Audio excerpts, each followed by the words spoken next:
Welcome back. I just finished up building my brand new lathe and I am having so much fun because I've been able to use it for the first time and it works so well.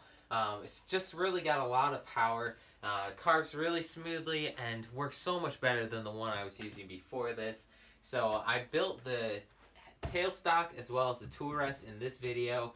If you have not seen yet how I built the track and base, the headstock as well as the motor mounted on the back, if you have not seen that yet in part 1, click that link right up in the top right corner and go check out that video before coming back here and seeing how I built these two pieces today. But I'll show you the plans that I drew up for this, what I had planned, how I built that, and then I'll show you at the end how it all works together and show it working and carving some wood on it as well. So stick around, check that out, and I'll show you what I've got for you today.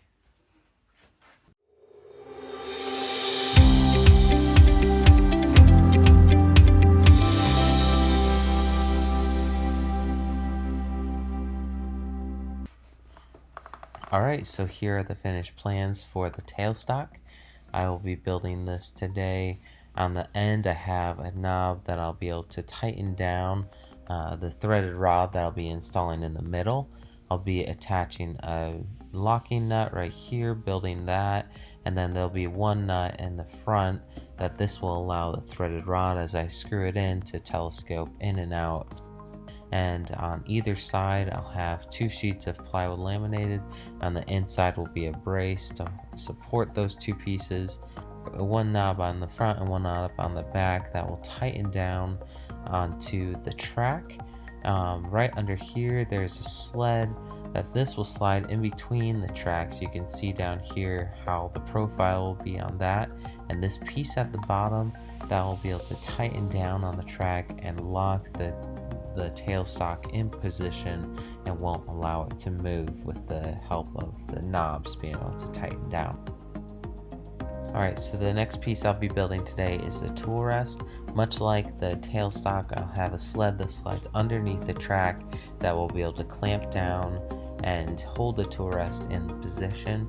So I'll have that, and there'll be a bolt attached to that I can tighten down a knob on top of the tool rest and lock them together. And this knob, if I loosen it, I'll be able to extend and slide in the tool rest back and forth. And then inside of the tool rest there will be a threaded rod that'll be drilling a hole, and this will allow the tool rest to go up and down.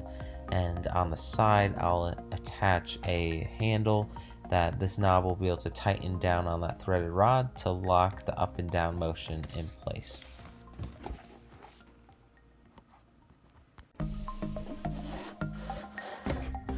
I'm going to start by building the tailstock and the base for the tailstock to rest on. And right here I have the sled that will slide in between the tracks to keep the tailstock aligned perfectly with the headstock.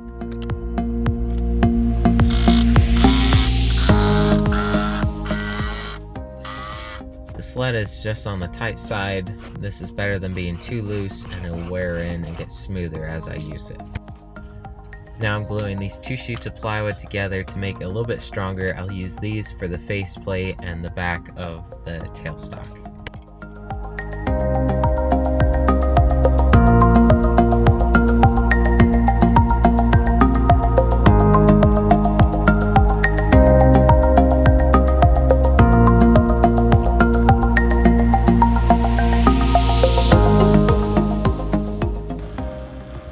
I'm going to use the leftover threaded rod that I had from making the headstock, and I'm going to sharpen this to a point and use this as the centering mechanism on the tailstock.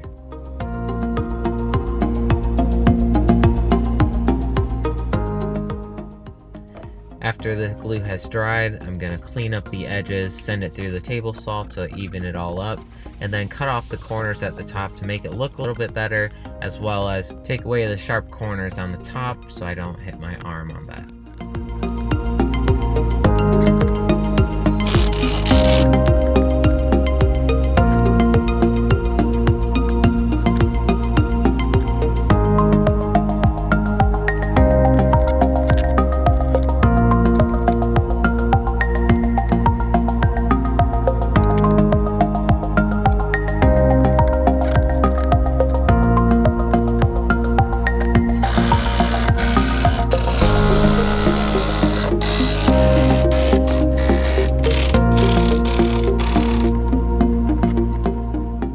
tailstock finished up, and now I need to make the clamping mechanism underneath the track that the tailstock will clamp down onto this and hold it down tight onto the tracks and won't move.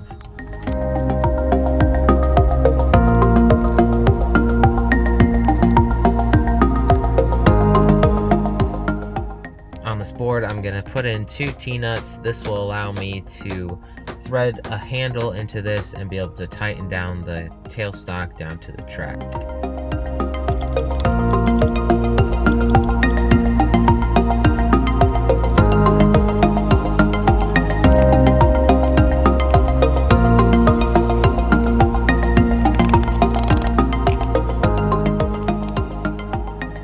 Next, I'm going to drill a hole in the center of the tailstock for the rod to mount to, and this is an important step to make sure that the tailstock lines up perfectly with the headstock.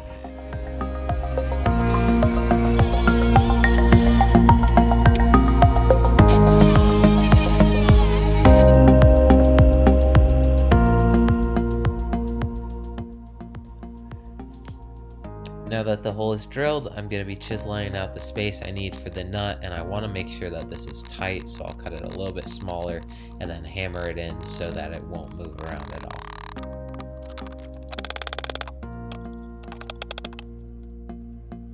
Now I don't want that nut sticking out quite as far as it is right now, so I'm going to cut that off and smooth it down before proceeding.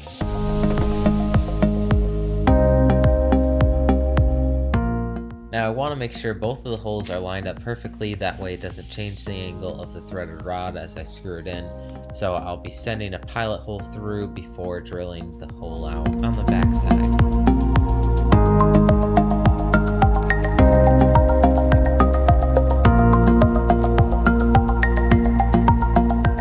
Now this piece of wood will act as a knob or handle for the front to tighten down the tailstock. I'll add one in the back as well. I'll put some wood glue in here to strengthen the threads a little bit, and then I'll thread this bolt down through, and this is what will attach to the base and be able to tighten the tailstock down.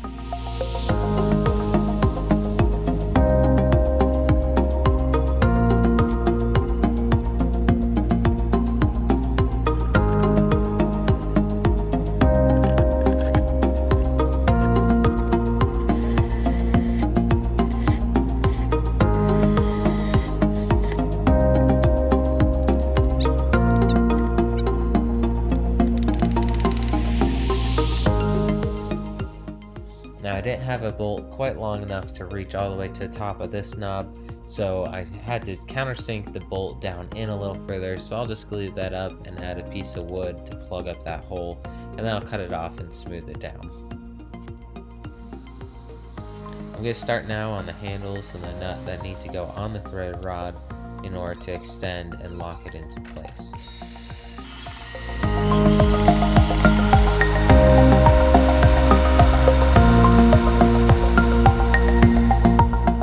There's the handle that I'll attach to the end of the threaded rod, allowing me to easily screw the threaded rod in and tighten it down. Next, I'll make the locking nut.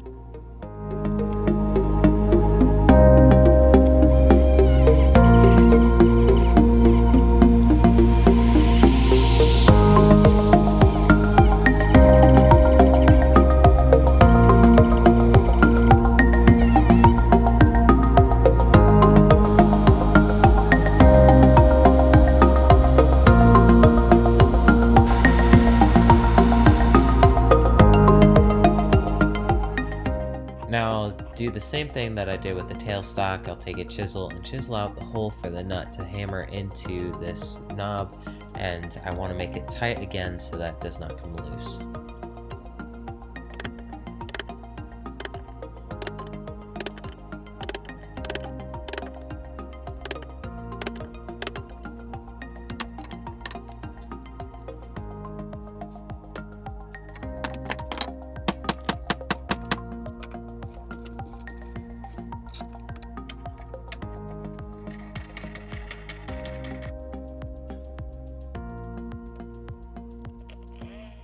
Now I'm drilling a hole down through this threaded rod that I'll be able to attach a pin to and hold on the handle on the end.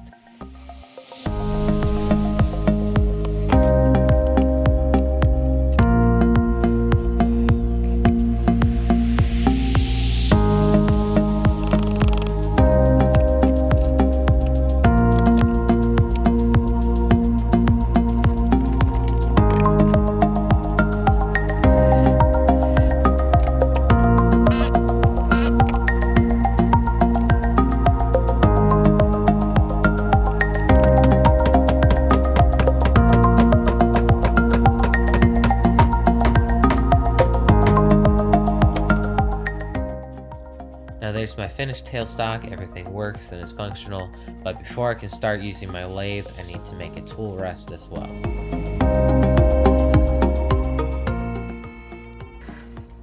Here's the top of the tool rest. I have cut out everything that I need to mount this, and I'll just be assembling it and gluing it together and showing you how I do that.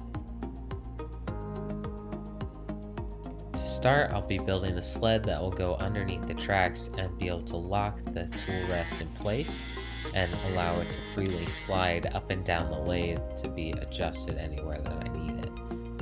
Now here's the finished sled, and now all I need to do is mount a bolt onto this. That way I can thread a knob onto the tool rest to tighten it down in its place.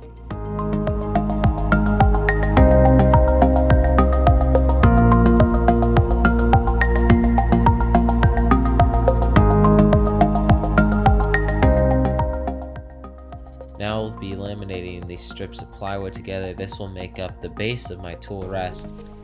And using several strips of plywood like this will give it a little extra strength and durability at the same time.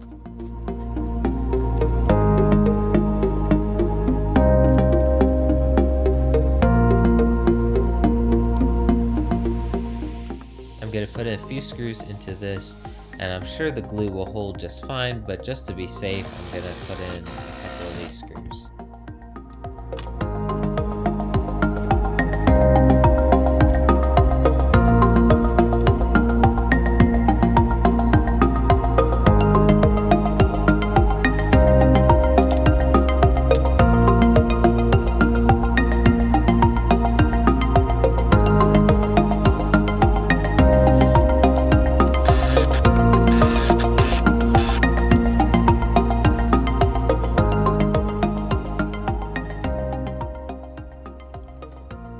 Now you can see there how this base will work. You'll be able to slide in and out and adjust.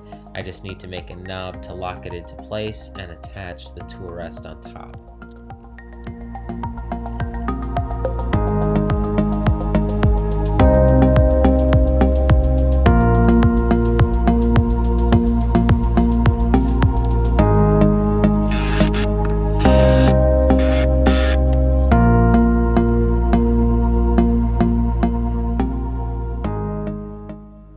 There's the assembled tool rest.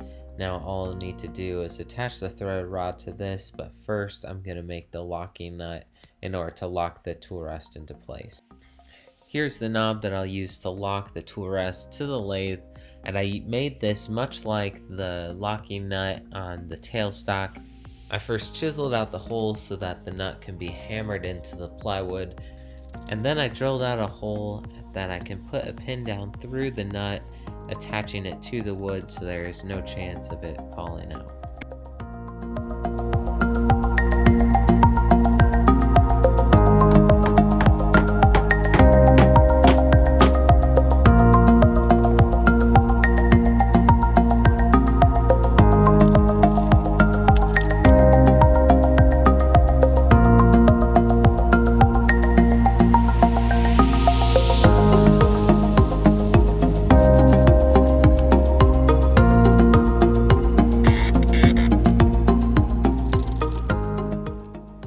Now I'll get back to the tool rest and the base.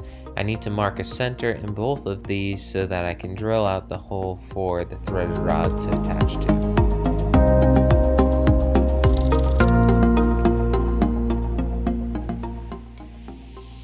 Here's the leftover threaded rod that I used for the headstock as well as the tailstock, and it's just enough for what I need with this tool rest. Again, I'll drill a hole through the threaded rod, giving me a place to add a pin that locks it into place.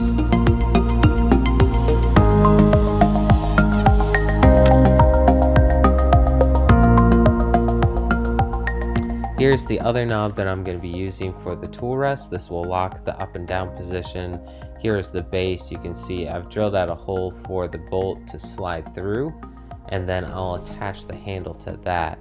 At the end, I cut a line through with my table saw. You can see there that gives a little bit of a gap that when I slide the threaded rod in, it gives me enough space to clamp down and hold the threaded rod in place.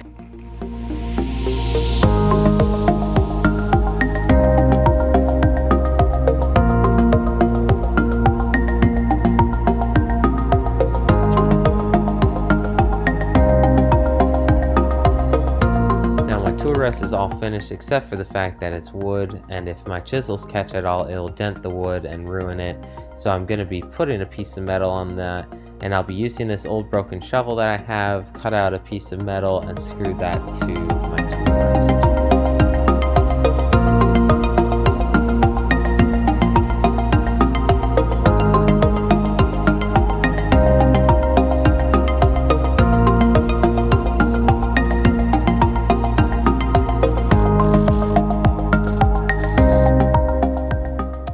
Even though I countersink the holes for the metal, the screws are still sticking out a little ways. So I'm going to take that over to my sander, quickly sand those down so everything's smooth and nothing will catch while I slide the chisel across there.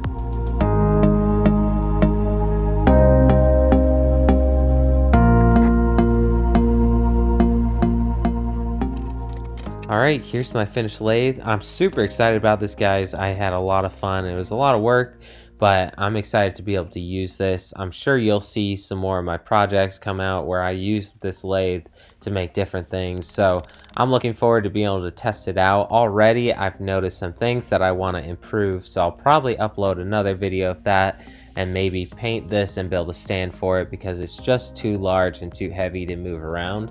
So we'll see. After testing it out for a little bit, I'll see if I can figure out any new solutions that work better. I did a lot of research for this and found several different designs that I liked and took the best features from that and combined it all together and made the best lathe that I believe I can make. Without spending a ton of money on materials, all I needed to buy was the hardware like the bearings, threaded rod, nuts and washers, and everything else I had in my shop, so it cost me about $50. Alright guys, thanks for watching. I hope you enjoyed this one. If you did, hit that like button down below, and also don't forget to subscribe, and I will see you guys in the next one.